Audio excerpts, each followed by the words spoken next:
Time to get up and go to work. I ride on the bus down to the station every day. I get on the bus and dream myself away. I'm going to show you how to make the beat I just played. You can find it on this mix right here, Dirty Loops.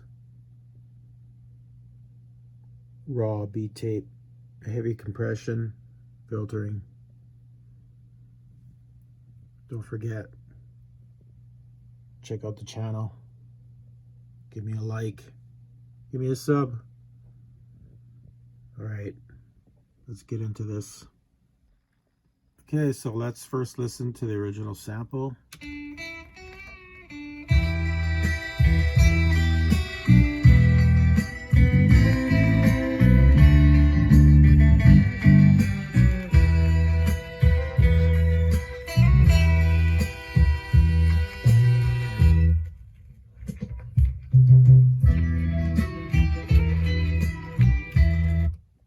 Okay, so this was separated in Fruity Loops, and I made the beat here in Ableton, where I make pretty much all my beats, other than in Sonic Mirage, which I use now and then.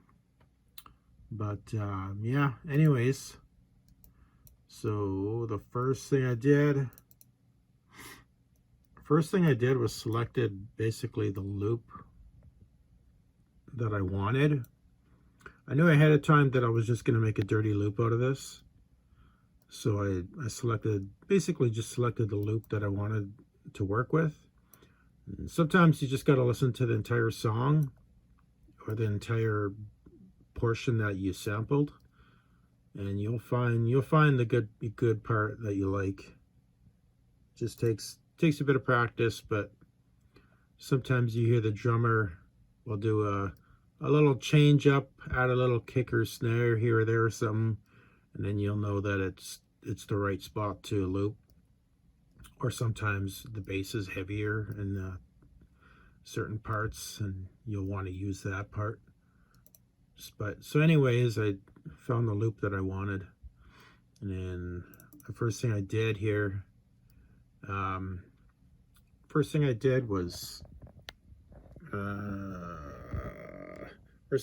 was mess with the transposition of the sample, and that allowed me to frame it in one bar. See how we got one bar there? So when you mess around with the transposition using the little detune, that's what ultimately allows you to quickly frame something into a bar here in Ableton. And then after you've done that, you know that the timing is going to be off and it's going to be pitched down and stuff. So then you just go into so if we're right here, then you just come back into here, and normally warp would be off and your transposition would be all messed up. It'd be like, who knows, it could be like this or something. And then you hit warp, and then you put your transposition back down to 0, and then that corrects the pitch, and it makes your loop here framed up into one bar. So I'm just gonna undo that because we don't want that. We don't want to hear that, the changes that I made. So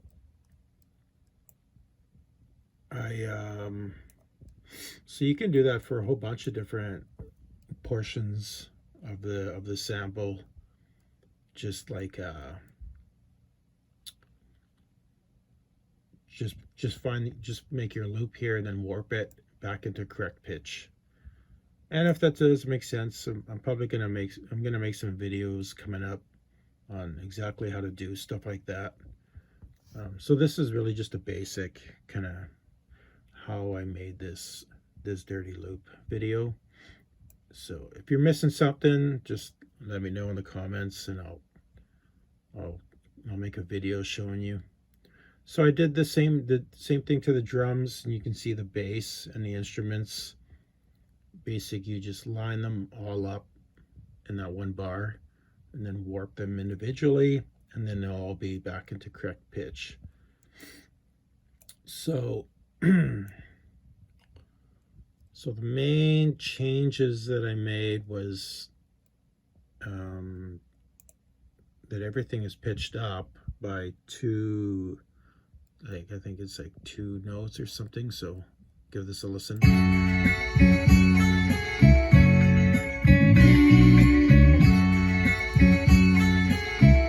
So everything is pitched up. So let's take a look at what I did here to the bass track. So let's just solo the bass and then come down here. So let's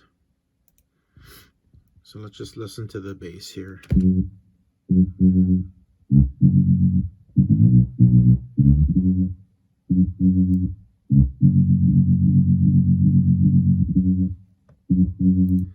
So you can hear how I kind of gave it a bit of a madlib sound. So this in here, I just manually like copied like this little section here. I just manually copied it over to extend the bass, to create that little, I guess it's like a little turnaround at the end of these 2 bars.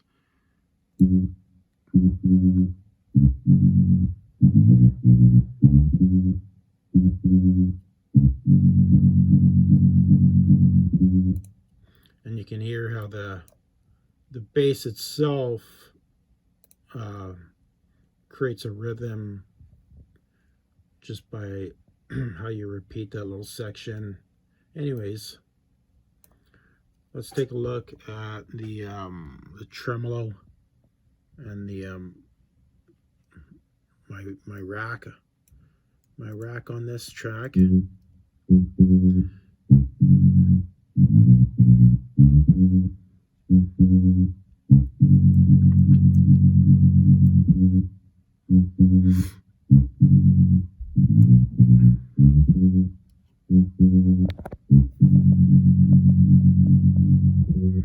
So you can see that I EQ'd it pretty aggressively.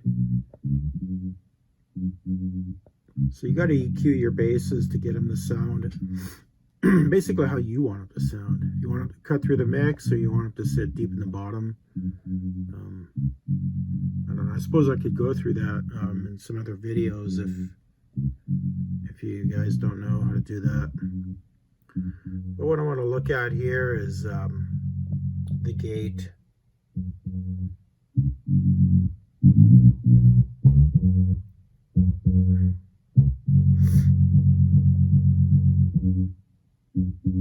So I like to put a gate on pretty much all of my basses.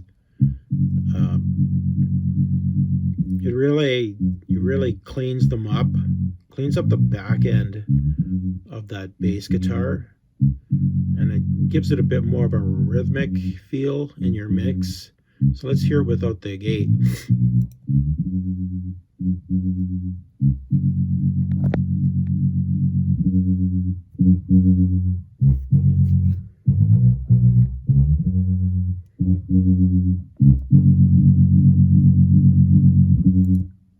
And with the gate.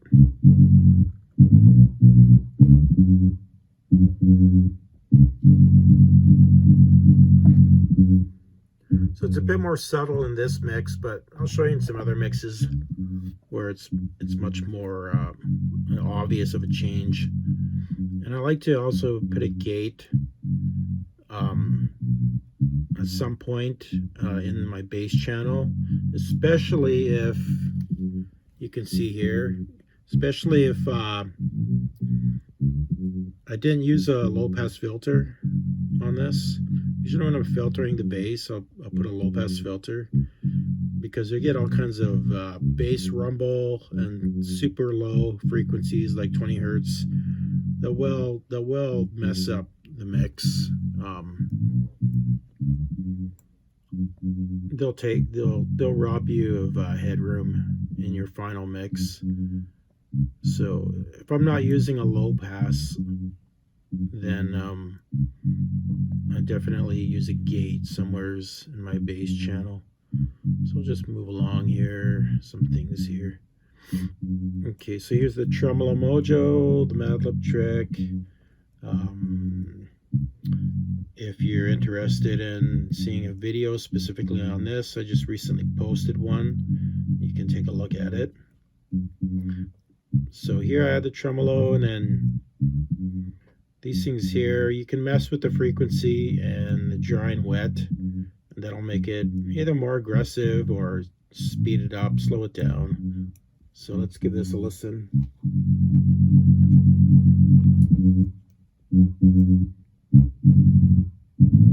See how it speeds up?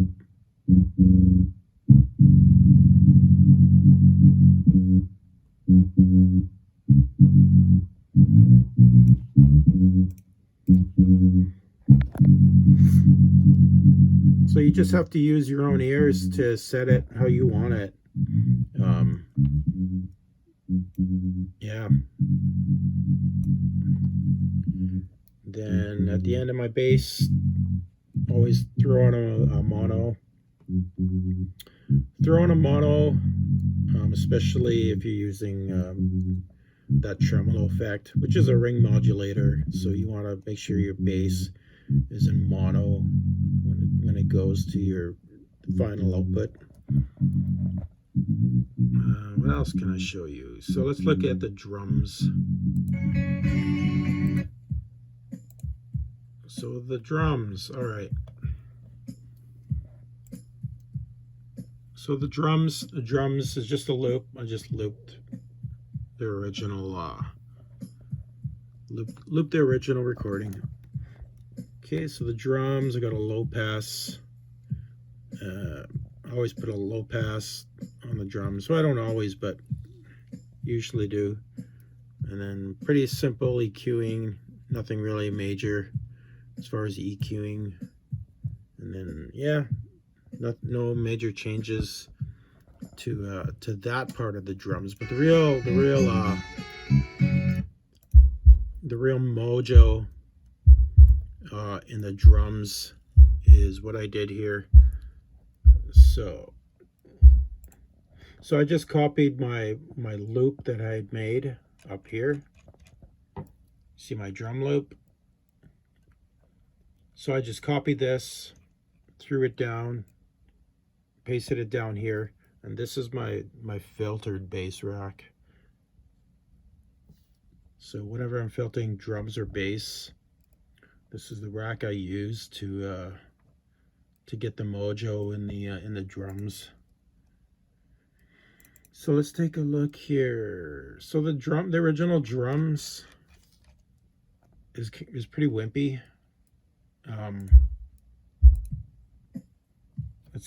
I'll turn this up.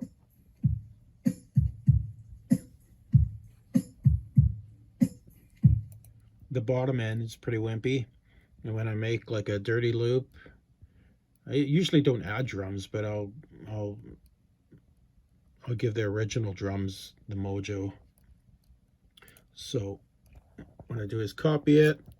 So I've got my drums down here. Now we're filtering these kicks. Basically we're filtering the kicks. That's what we're doing. So the loop is here, just click on that and then come down, and you want to make sure your warp is on, and then we're going to transpose it down. So sometimes it's -5, sometimes it's whatever, -8.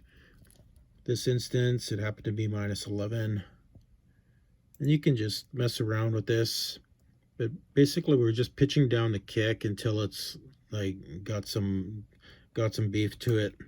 So the original kick here at 0 without the filter sounds like this.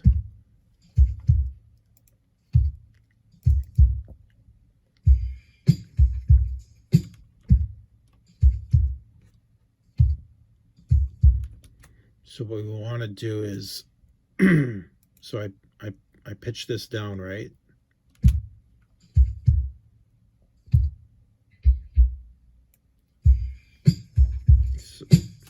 So you hear how it changed. So you got drums that are pitched down.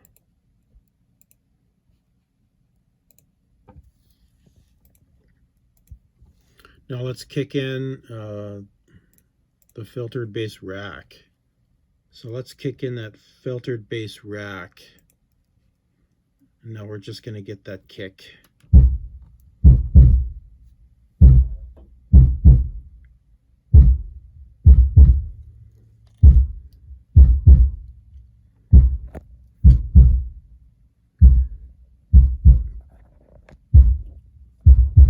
I'll use really aggressive EQing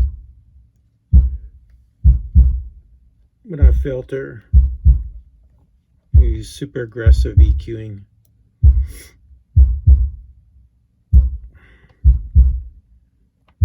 This here. So that's the EQ8. This filtered bass. This is a multi-band. This is a multi-band compressor, which I use all the time for EQing. So you can see here I used it to really pop up the low end. Okay, we'll move along here. So I got a utility here, putting it in mono, and I follow that with a gate to clean up those kicks. So when you're filtering like this, when you're filtering the drums, you really got to throw a gate on the kicks to clean those kicks up so you can hear.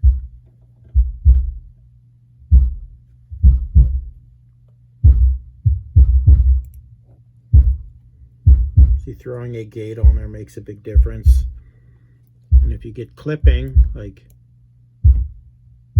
hear that clipping? You got to push up your release to release, basically release that when that gate closes, and that will clean up the back end of the kick. So now we've got like a beefy kick from the wimpy drum loop.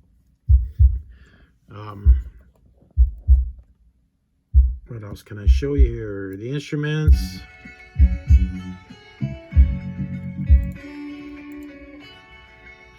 I don't know, instrument rack, it's pretty basic, nothing spectacular going on here. Just a low pass, and then you EQ'd out most of the bottom and any of the dirt in the bottom. Let's see, I didn't use anything else. No other effects on there. Now, when you filter your kick, you need to glue it to the original drum track. Otherwise, it's gonna sound like it's just not gonna sound good. It really need to be glued up. So here in Ableton, here I have a drum bus down here. So let's listen to the drums here coming through the bus.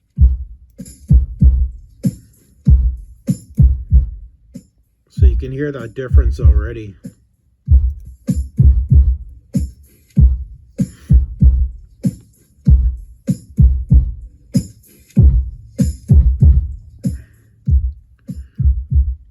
So multi-band compressor right in the front. I use that for EQing.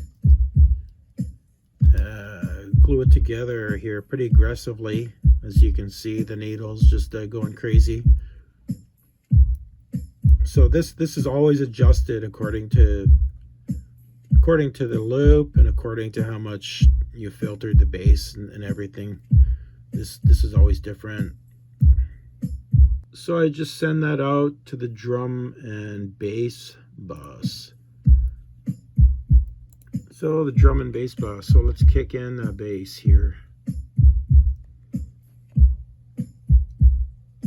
See here, we're sending our bass to the drum and bass bus. So boom. So let's give this a listen.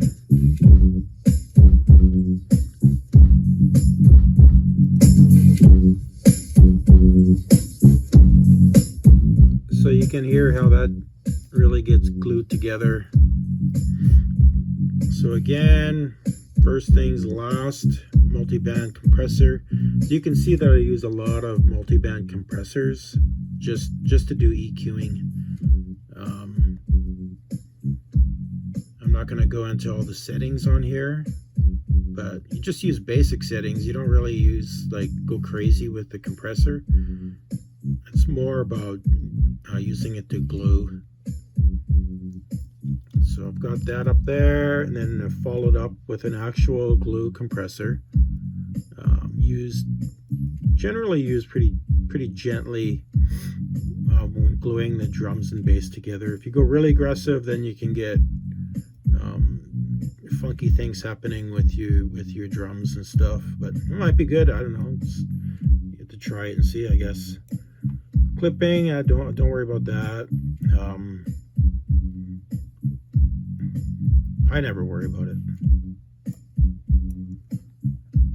And that's pretty basic, and that goes out to the master mix. And then I think we're pretty much done here. So we're gonna send everything to the master mix.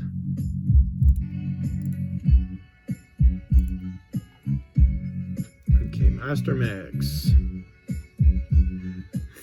So as you can see, I do mix and master everything on the same file, in the same project. I pretty much do it on the same day that I make the beat. I don't know, I like the way my stuff sounds, and I think it sounds pretty good, so that's what I do. So anyways, master mix. So we hit that. So let's crank this up and give it a listen.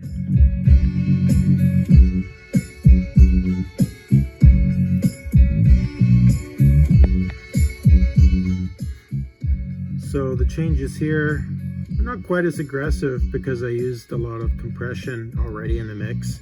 Sometimes it's more aggressive depending on how much compression you're using during the mix. But yeah, but it makes a difference though.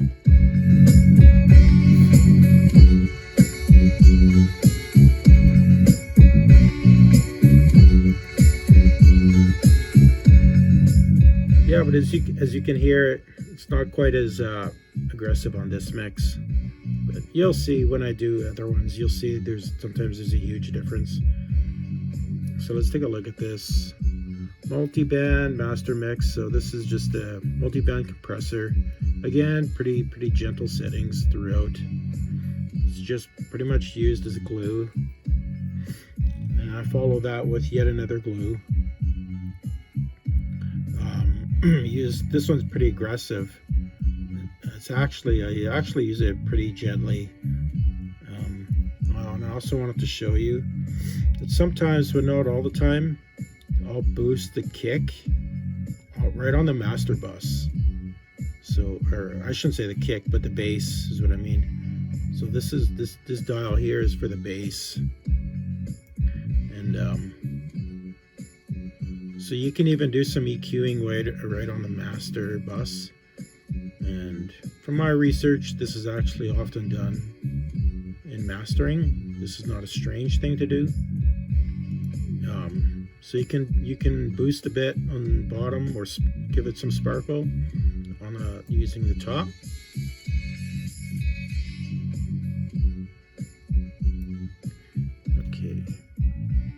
So like I said, that's followed with the glue, and then of course the limiter.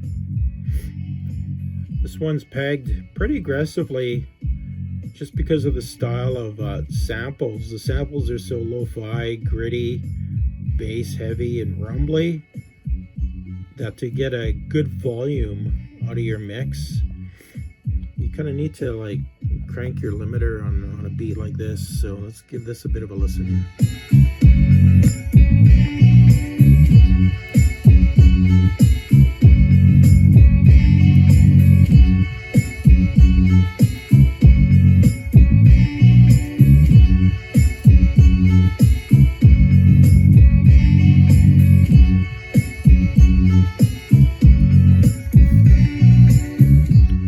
That's followed up by finally a utility. So this just lowers the gain so that it's not clipping when you render. And that's like pretty much everything. Yeah, I think that's everything.